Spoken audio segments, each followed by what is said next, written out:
Last time on Nothing But Hype. Alright, normally there'd be some cheesy setup, but I didn't record anything, so here's a Photoshop of Dog Supernatural.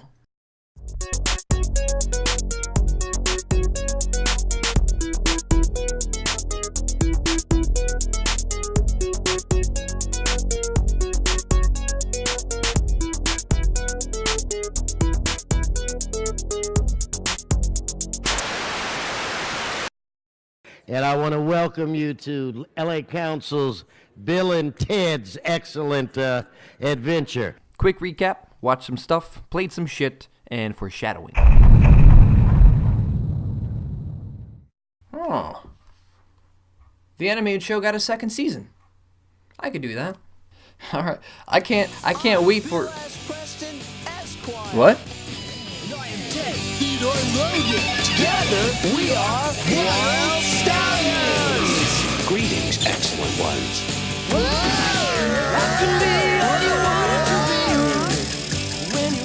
This isn't the same intro song. It's definitely not Hanna-Barbera.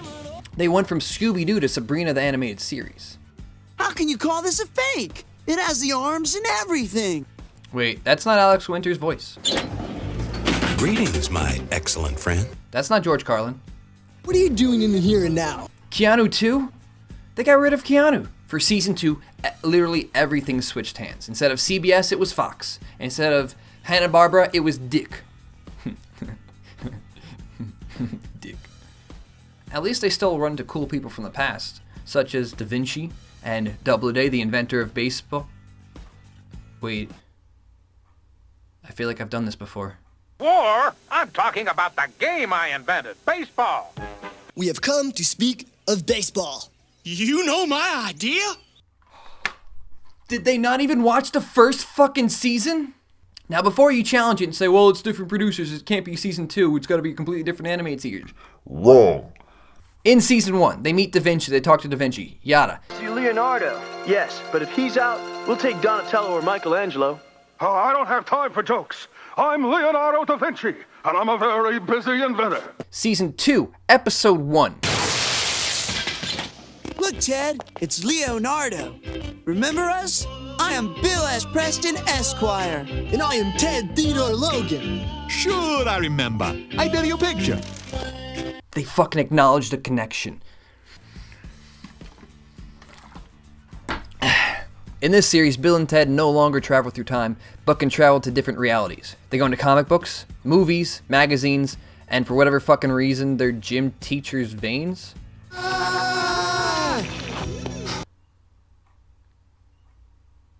That's where it lost me. That was it. That's not Bill and Ted at all. I could use a nice cold slushy about now.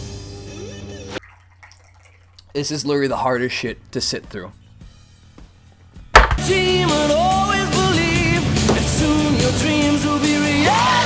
But hey, at least there was one positive message out of this. Look, you're the best Mr. Radish there is, and that's who you should be.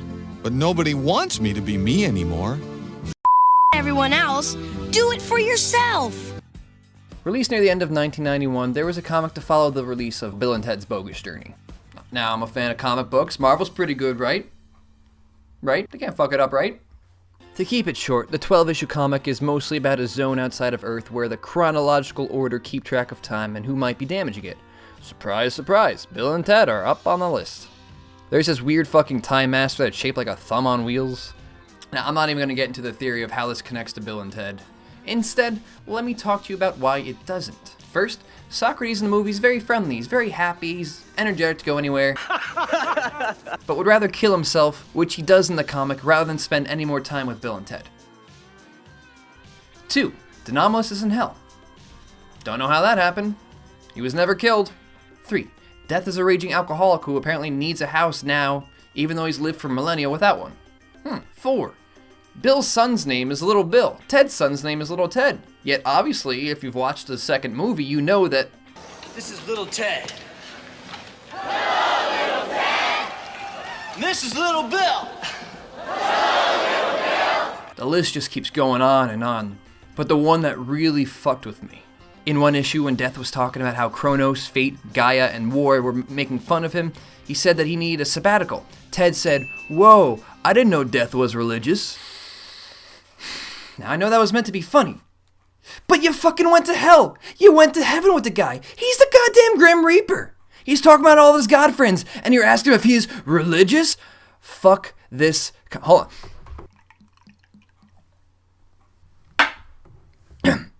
Fuck this comic.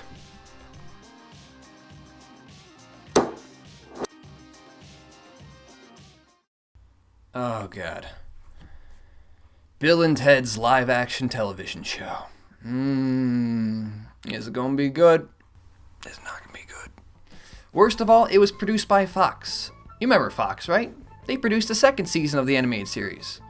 Oh my God, this can't be good. During Bill and Ted's Excellent Adventures.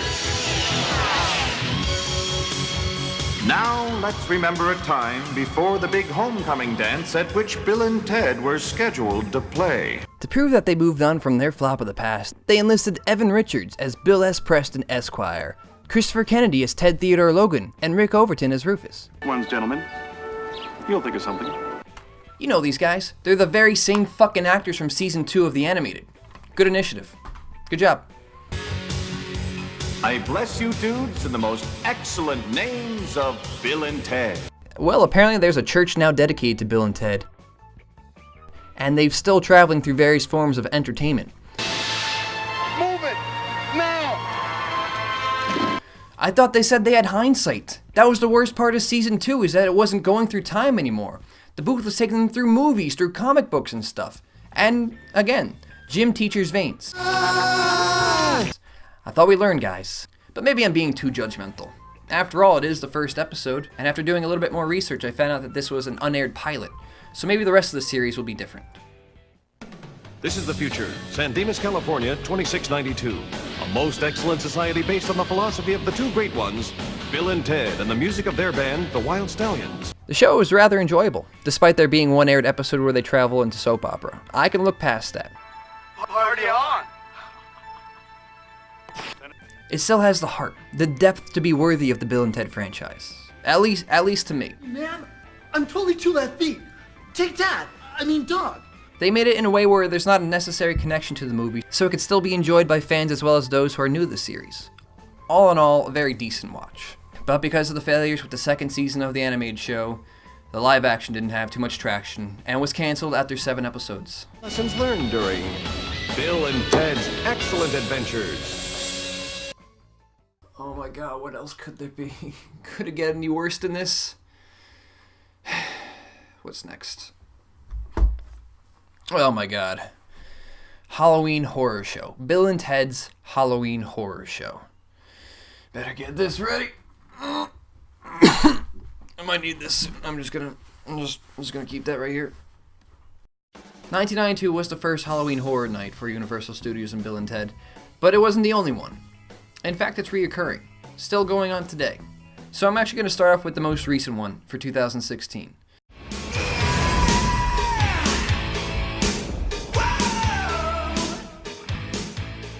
John Stamos! 20 years later, and still look good. No, stop. Dude, you got a little Greek yogurt on your face. Nope. Whoa. I was just hanging out with Bob Saget. Whoa! He knows what I'm talking about.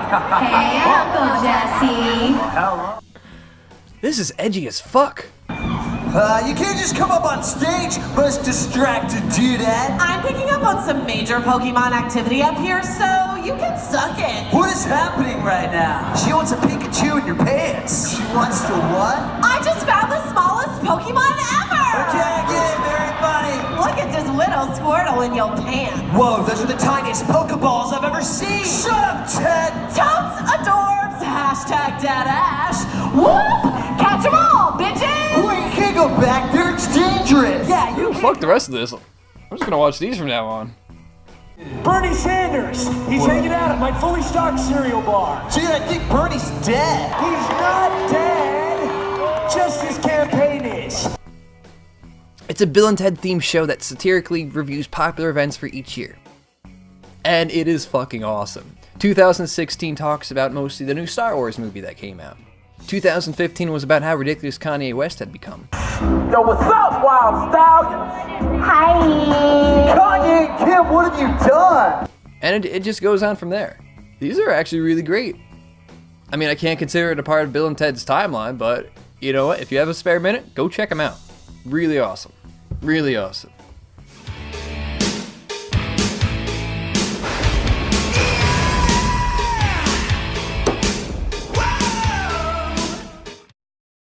So that was it. That was Bill and Ted, ending on such a sour note, leaving us with so many unanswered questions.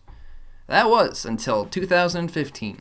Boom Studios, a well-known comic company, breathed new life into the franchise with Bill and Ted's Most Triumphant Return. A 6-chapter issue that not only contributes to the storyline of Bill and Ted, but continues it directly after the Wild Stallions won the talent show. Their hit song has launched their careers, and everyone wanted to know when the next song was going to be ready. At the same time, the Anomalous was being arrested and spewed his hatred one last time before being dragged away. The guys spent the night trying to write a new song, but nothing clicked. So they made a trip to the future to see what the next song would be. Which of course is a paradox. I mean, if they go to the future and learn what their second song's gonna be, they bring it back to the past and sing it. Who originally wrote that song? But no, they actually trade that paradox for a different one.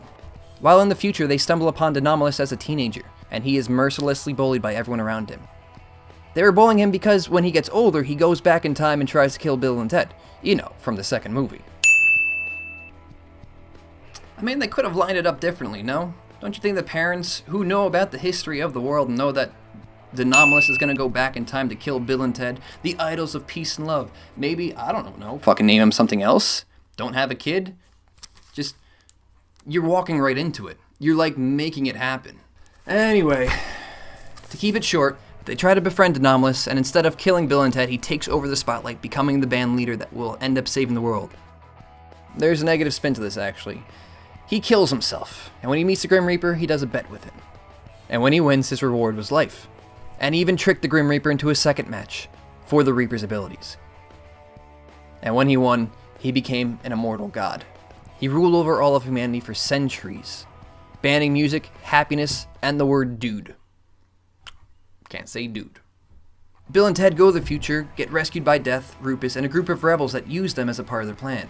They break into an arena where Anomalous was making a speech and have them play a song that sparked a revolution. And thus, the second song was born. Death got his powers back and everything went back to normal. It was a good read. Good read. And I would definitely consider it to be a part of Bill and Ted's timeline.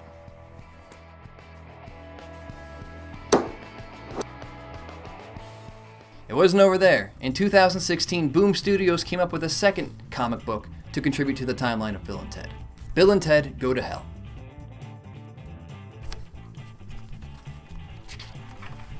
I didn't actually lick my finger. I wouldn't do that to a comic book. It starts off with Death's disappearance. Bill and Ted go searching for him and find out that he's been abducted by demons. The very demons from Bill and Ted's personal hell created by their altered memories.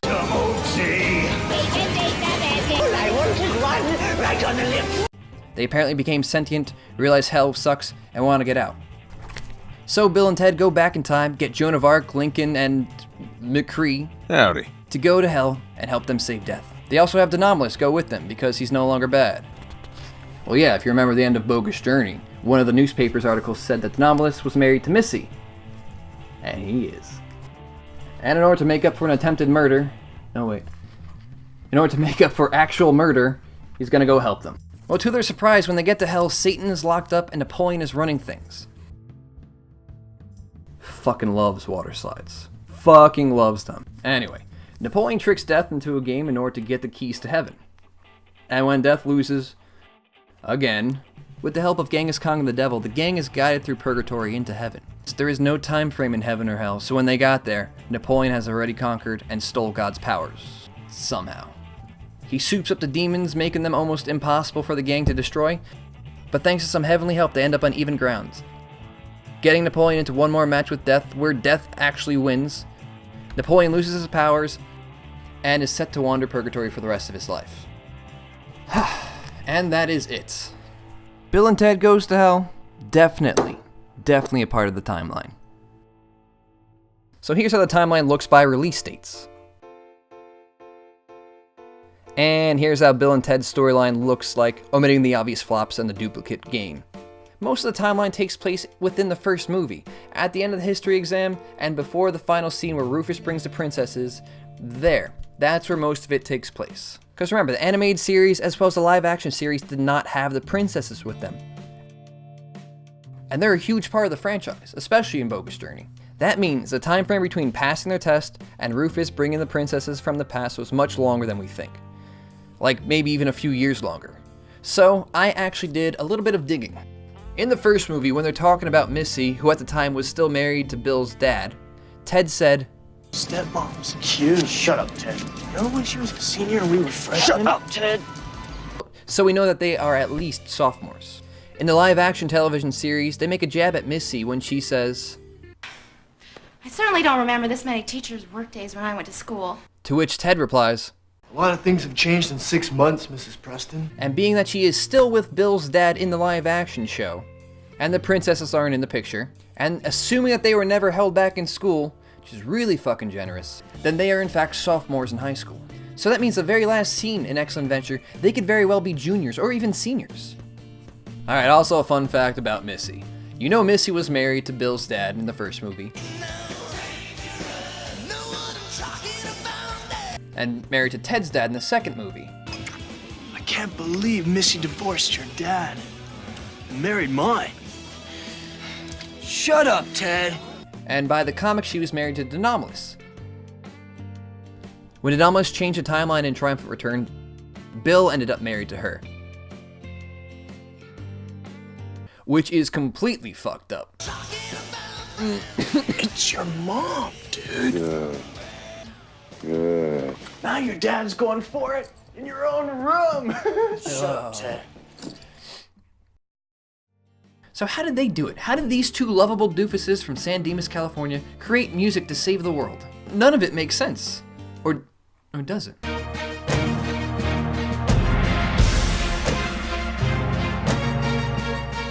No, it doesn't. Most questions were raised during the second movie, at the end when the newspapers were flying through. For starters, as I said before, they are obviously lip-syncing a song from Argent called God Gave Rock and Roll to You.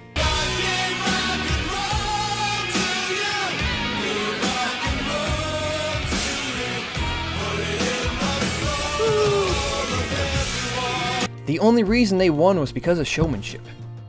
To those in the audience, it's kind of hard to think that it wasn't staged. It looks like it was all an act, but those who worked behind the scenes knew that everything was real, which is why Denomalus ended up arrested, and they were good at keeping the audience in the dark. And don't forget that everyone in the world was basically forced to watch the performance after the satellites were hacked. We are now transmitting on every television channel throughout the world. People had to start realizing that things were real, that time travel was real. That means if these two dimwits had access to time travel technology, someone from the future really relied on the Wild Stallions' music. That can't be it. How the fuck can these guys, these two dimwits, do this? I said dimwits a lot. So, someone started a rumor, saying that the Wild Stallions were gonna break up. Instantly, the world, downhill, crashing, everything was terrible. Once the rumor was settled to be nothing but a rumor, everything was good. Everything was happy. They must be connected to the greater good of humanity. Now lastly, someone who wasn't a fan of Wild Stallions obviously was going to point out the fact that they were lip-syncing. And the people that were aware of their greater good connection had to do a little influence in the media. So when it came time to show that these guys were faking it, who were they going to blame? That's right, the Grim Reaper. Because, you know, fuck death, right? But that's just the background of it. It doesn't explain how are they able to create such touching songs. Literally, world-changing songs. Well, I think I found the answer to that. In Bill and Ted Goes to Hell, in order to save heaven, the duo found the remains of a barely functioning god trapped in a bottle. According to God, Napoleon stole every bit of his abilities except for divine enlightenment, which he grants to the boys so they can take down Napoleon. They talk about how they can see everything now. They can see worlds existing on top of atoms and how their world is atoms to other worlds. They had been blessed with immeasurable wisdom. Even though at the end of the comic it slowly fades away, the memories that they've retained from going through such an experience stay with them.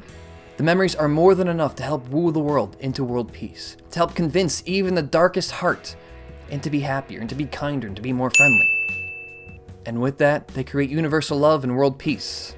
At least that's just my theory. Alright, there you go. Franchise broken down. Earlier in the video I did mention the musical for Bill and Ted. I could not find it anywhere. So if you have connections to that, if you have a copy of that, please send it my way. I gotta see it. Now all we have to wait for is Bill and Ted 3. And thankfully Alex Winter and Keanu Reeves are talking about making it happen. To finish it off, let's talk about the giant British elephant in the room, the TARDIS. The use of the phone booth. We all know how closely it resembles a TARDIS from Doctor Who. Well, after digging around for a bit, I found that they were going to use a van to time travel. But because of the successful Back to the Future franchise, they didn't want to be too closely related. But what about the TARDIS? That franchise has been around a lot longer. I don't really have a solid answer for you, but maybe they just didn't care. But through the expansion of this franchise, they've at least acknowledged it. They've added a few nods to it here. Like during the 2015 Halloween show when Kanye stole the phone booth, he stole a time-traveling device for Kim as well. Wait, you stole that time machine too? Hey, now Kim is not gonna let me have one unless she can have one too. Mine is European. And in triumphant return, there's a big jab, saying that they were the first ones to create it before Doctor Who. And maybe even acknowledging that these two franchises are in the same universe. Who knows? But that's it for me. I'm Redthorne. Thanks for watching this video. If you enjoyed this video and you want to see more, make sure to like and subscribe. And I'll see you later. Nope. Absolutely not. Not fucking doing that again. Not even in post-edit.